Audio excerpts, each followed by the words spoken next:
Good morning दोस्तों। आज हम स्टार्ट करने जा रहे हैं माता पिता का सपना सीरीज 62, जो कि तारीख हो चुकी है 9 नवंबर 2023 और 9 नवंबर 2023 के मोस्ट इम्पोर्टेंट करंट अफेयर के जो क्वेश्चन है जो कि सभी प्रतियोगी परीक्षाओं में आने वाले हो गए हैं, जैसे कि दिल्ली पुलिस हो गई, ITBP होगी, CISF, SSB, जितनी भी पैरामिलिट्री फोर्स होगी, जितनी भी सेंट्रल गवर्नमेंट लेवल की एग्ज़ाम है, चाहे आपके RSO या फिर आपके रेलवे, बैंक, ETC कोई भी एग्जाम हो, उन सभी के लिए इम्पोर्टेंट साबित होने वाली।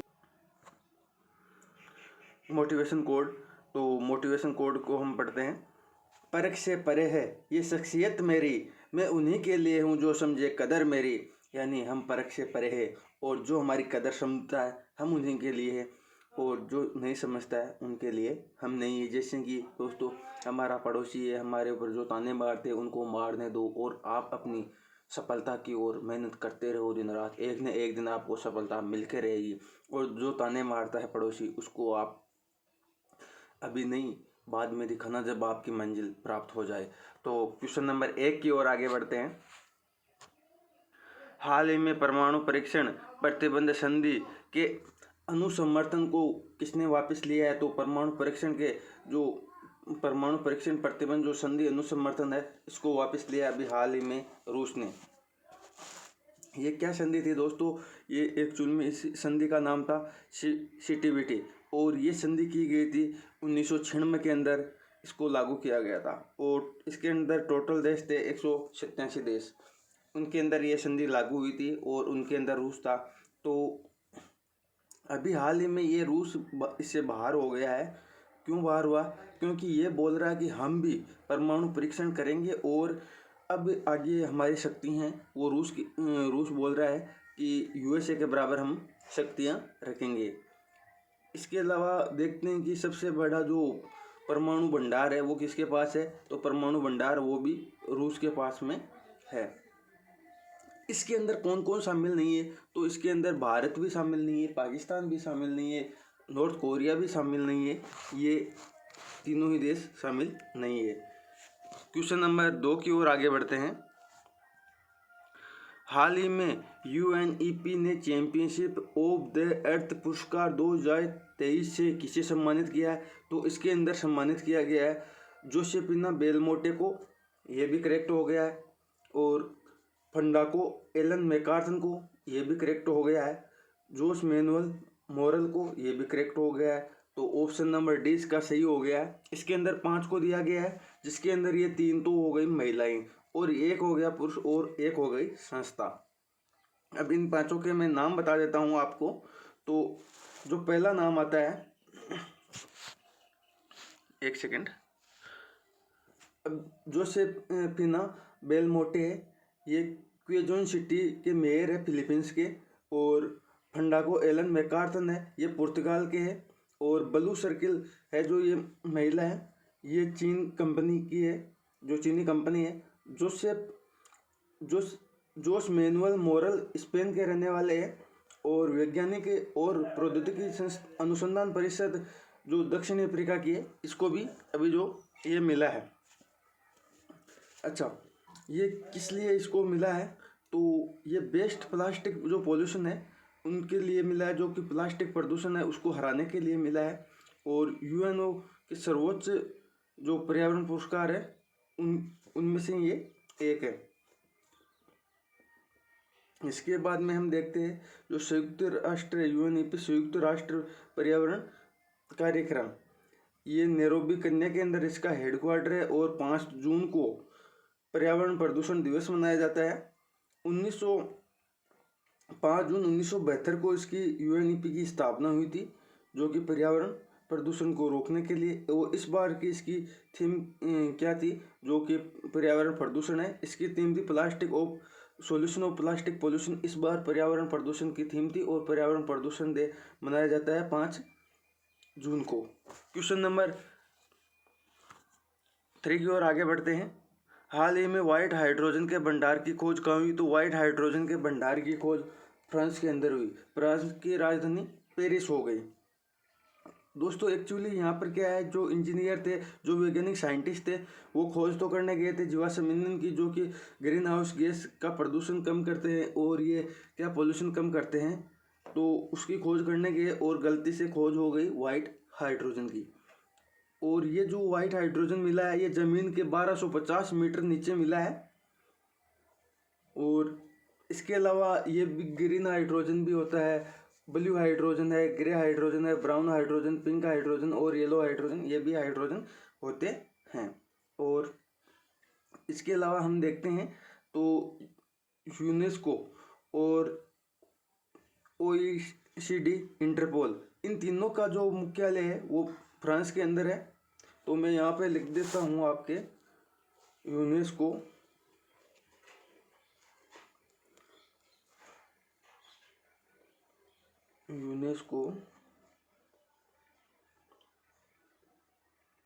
एक सेकंड दोस्तों, यहाँ पर मार्कर मैं दूसरा चूज कर लेता हूँ क्योंकि ये मिक्स हो जाएगा। तो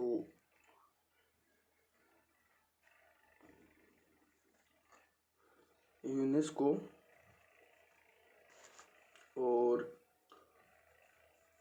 OECD और इसके अलावा इंटरपोल, इन तीनों का जो हेडक्वार्टर है,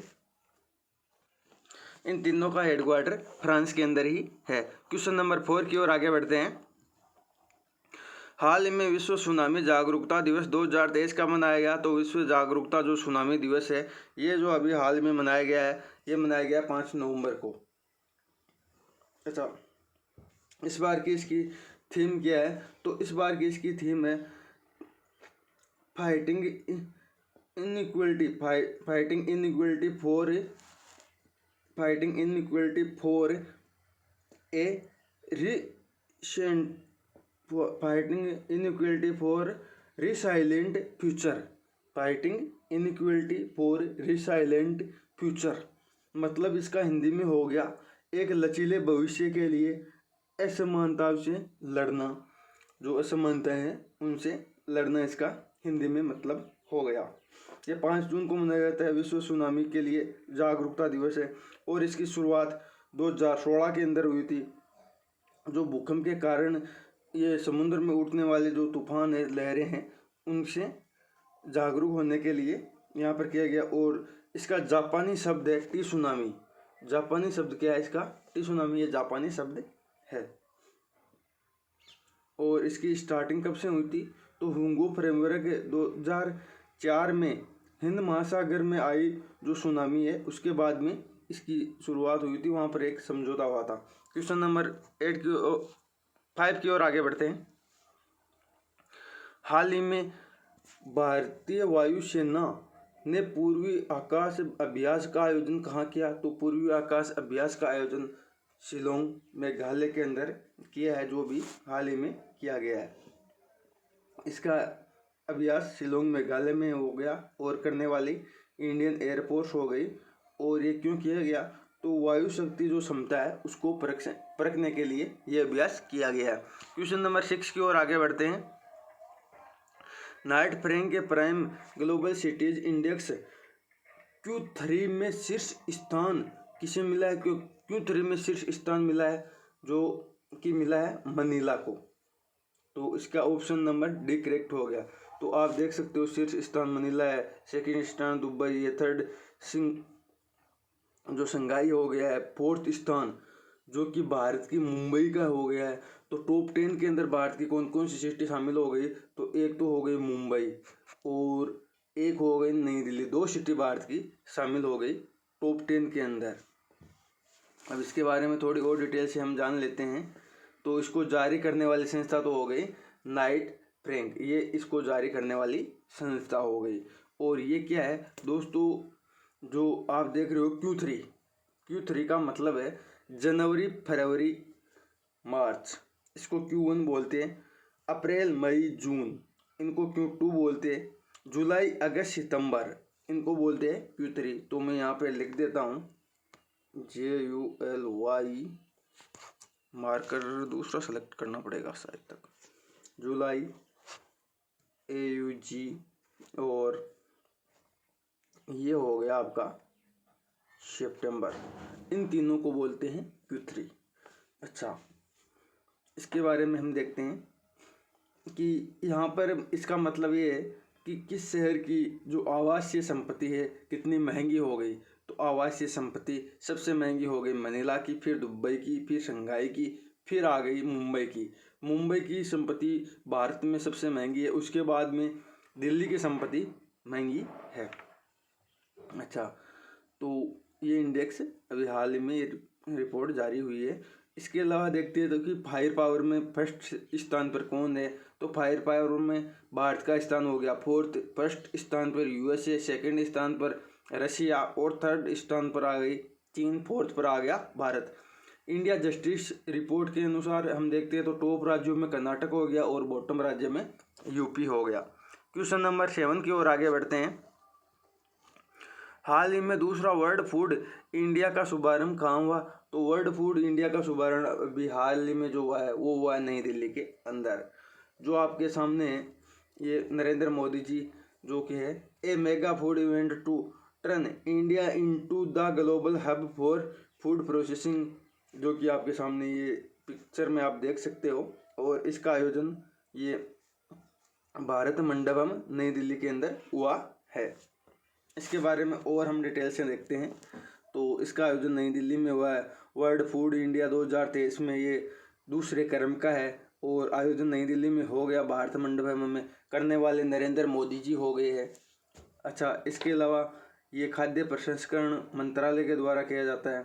और ये क्यों किया गया, तो भारत को विश्व की खाद्य की कटोरी बनाने के लिए ये किया गया। जो खाद्यान्न की कटोरी है वो बनाने के लिए किया गया है। और इसका जो भागीदार देश है वो नीदरलैंड और हॉलैंड हो गया है। फोक्स जापान, इसका फोक्स देश हो गया जापान। अंतर्राष्ट्रीय जो बाजरा वर्ष है या मोटे अनाज का वर्ष है वो 2023 का वर्ष है। ये मोटे अनाज या फिर अंतर्राष्ट्रीय बाजरे का वर्ष है। और इसको फर्स्ट बार कब मनाया गया, तो 2017 के अंदर फर्स्ट बार इसको मनाया गया था। क्वेश्चन नंबर 8 की ओर आगे बढ़ते हैं। हाल ही में पहला अंतर्राष्ट्रीय क्रूज लाइनर कोस्टा सेरेना का घरेलू परिचालन कहाँ प्रारंभ हुआ। तो कोस्टा सेरेना का जो घरेलू परिचालन है वो भी हाल ही में मुंबई के अंदर प्रारंभ हुआ है। कोस्टा सेरेना ये एक इटली की कंपनी है। ये क्या है, इटली की कंपनी है कोस्टा सेरेना, जो भी हाल ही में प्रारंभ हुआ है। तो जो सर्बानंद सोनोवाल जी ये शिपिंग एंड जहाजरानी मंत्रालय के मंत्री, उन्होंने ये पहला अंतर्राष्ट्रीय क्रूज लाइनर स्टार्ट किया है। और कोस्टा सेरेना जो कि मुंबई से हुआ है, इसने जैसे कि इन्होंने ये स्टार्ट किया है तो जो जाने वाले जहाज से यात्रा करने वाले यात्री है उनको छूट देना इनका उद्देश्य हो गया कि ज़्यादा से ज़्यादा यात्री जहाज से यात्रा करें। क्वेश्चन नंबर 9 की ओर आगे बढ़ते हैं। हाल ही में चर्चा में रहे इनकोर ऐप का संबंध किससे है। तो चर्चा में रहे जो इनकोर ऐप है इसका संबंध हो गया निर्वाचन आयोग। अच्छा, अब हम देखते हैं इसके बारे में पूरी डिटेल। तो इनकोर ऐप को लॉन्च करने वाला हो गया चुनाव आयोग, जो निर्वाचन आयोग है। इसके अंदर जैसे उम्मीदवार हो गया प्लस जो चुनाव प्रबंधक हो गया उनकी सूचना रहने वाली है। जैसे कि शपथ पत्र हो गया, चुनाव चिन्ह हो गया, मतगणना हो गया, चुनाव जीतने के बारे में हो गया, ये सभी इसके अंदर सूचना रहने वाले। कुछ दिनों पहले जो चुनाव आयोग ने एक और ऐप लॉन्च की थी। वो ऐप कौन सी है, तो सी विजिल ऐप है, वो लॉन्च की थी। और उसके नेशनल आइकन राजकुमार राव को बनाया गया था। क्वेश्चन नंबर 10 की ओर आगे बढ़ते हैं। तो क्वेश्चन नंबर 10, हाल ही में डॉक्टर पुनीत राजकुमार हृदय ज्योति योजना किसने प्रारंभ की। तो ये पुनीत ज्योति योजना अभी हाल ही में प्रारंभ की है कर्नाटक सरकार ने।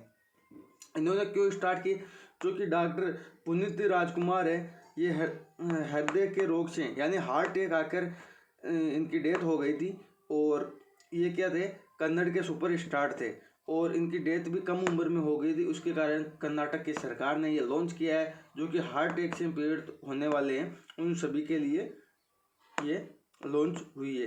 अच्छा, कर्नाटक ने कुछ दिनों पहले गारंटी बजट योजना भी प्रारंभ की थी।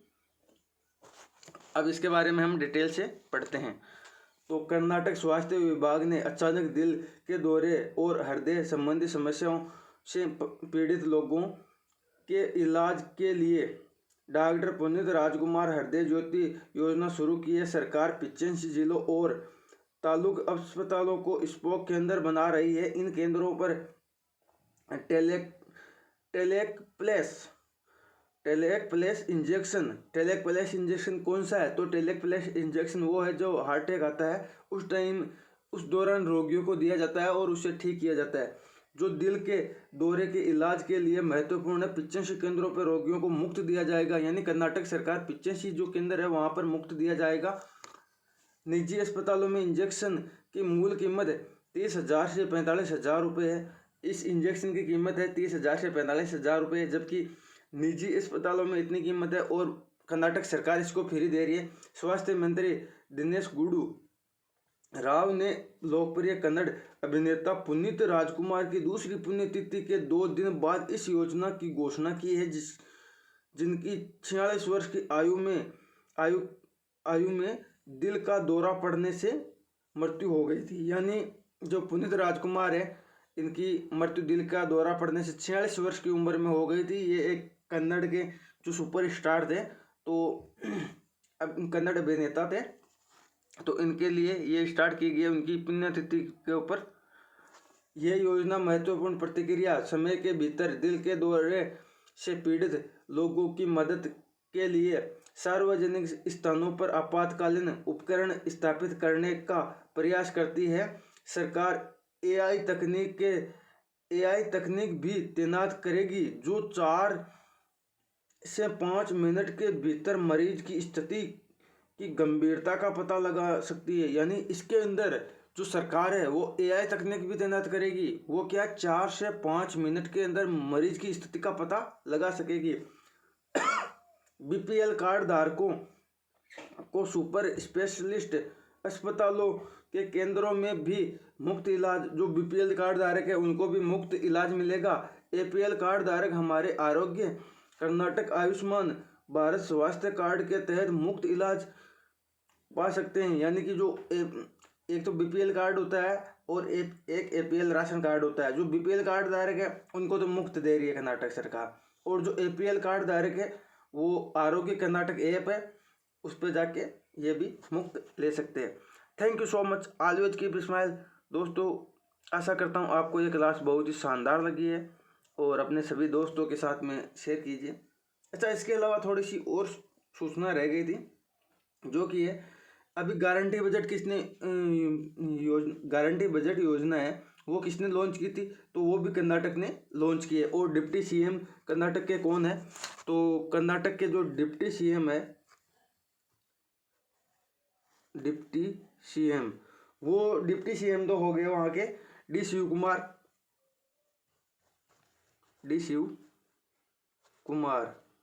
तो डी शिव कुमार तो डिप्टी सीएम हो गए कर्नाटक के। अच्छा, सीएम कौन है? तो सिद्धरमैया। तो मैं यहाँ पे लिख देता हूँ सिद्धरमैया, ये कर्नाटक के सीएम हो गए। कर्नाटक के सीएम हो गए सिद्धरमैया, और डी शिव कुमार कर्नाटक के डिप्टी सीएम हो गए। Thank you so much, always keep smile. दोस्तों, आशा करता हूँ आपको ये क्लास बहुत ही अच्छी लगी है, शानदार लगी है, जानदार लगी है, और अपने सभी दोस्तों के साथ में इस क्लास को शेयर कीजिए। और इसकी पीडीएफ आपको डिस्क्रिप्शन में जो टेलीग्राम का लिंक दिया है उस पर मैं डेली डालता हूँ, तो आप वहाँ से पढ़ लेना।